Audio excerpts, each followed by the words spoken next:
I'm Hanson Hossein. Welcome to Media Space. Our show focuses on the increasingly busy intersection between media and technology. We talk to creative thinkers on the hot-button issues of our digital age. Together, we'll find out how communication technology is changing our lives right now and what might come next. In this episode, University of Washington history professor Margaret O'Mara says she knows why Silicon Valley struck gold as a technology hub, and it's not as obvious as you might think. Indeed, it's such a secret sauce that when Margaret titled her recent foreign policy article, "Don't Try This at Home," government and business leaders are desperate to try it at home as they seek economic salvation in tech. So, is innovation in a box realistic? And how well have we done here in the Puget Sound region with our own technology hub? We'll also bring you into our conversation with Margaret, use the Twitter hashtag MediaSpace, and we'll track your questions. So Margaret, welcome.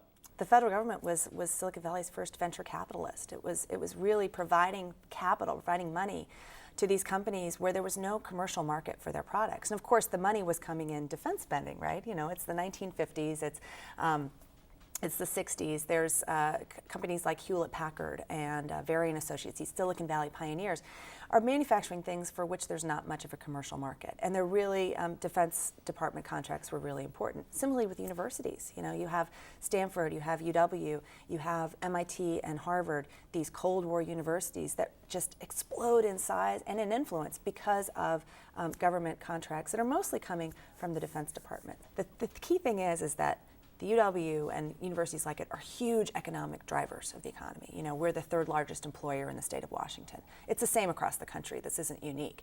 Have a disproportionate economic impact and are kind of the seed money for all this other economic activity. So if you take away that seed funding effectively, you know, the money from the public funding is seeding this.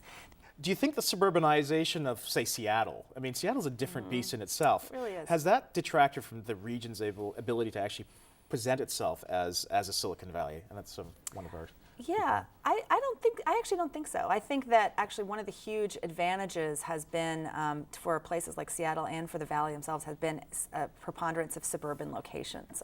One of the things that, you know, high tech, when you kind of close your eyes and conjure up a vision of a high tech place, you think of like the Microsoft campus. You know, it has green space, it's not very citified. Mm-hmm. And it's only recently that high tech has started returning to the urban core, where you have Amazon, which has always been an urban, you know, based in the city of Seattle, but it's, you know, it's opening this huge complex in South Lake Union, and in other places, you know, and also you have smaller startups kind of hanging out under the monorail or down in Pioneer Square.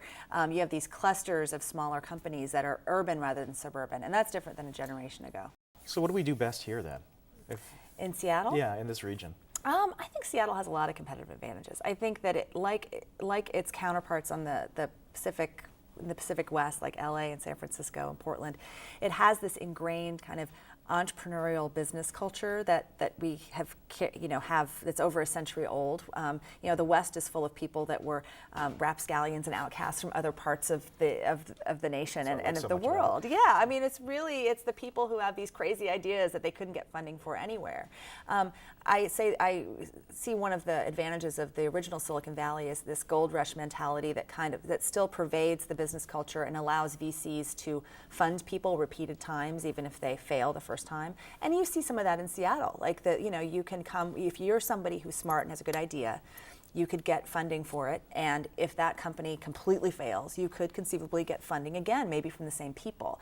So this tolerance of failure and this kind of meritocratic system where you don't have these old entrenched institutions where some people are on top and some people are on bottom, that allows for this flow of ideas.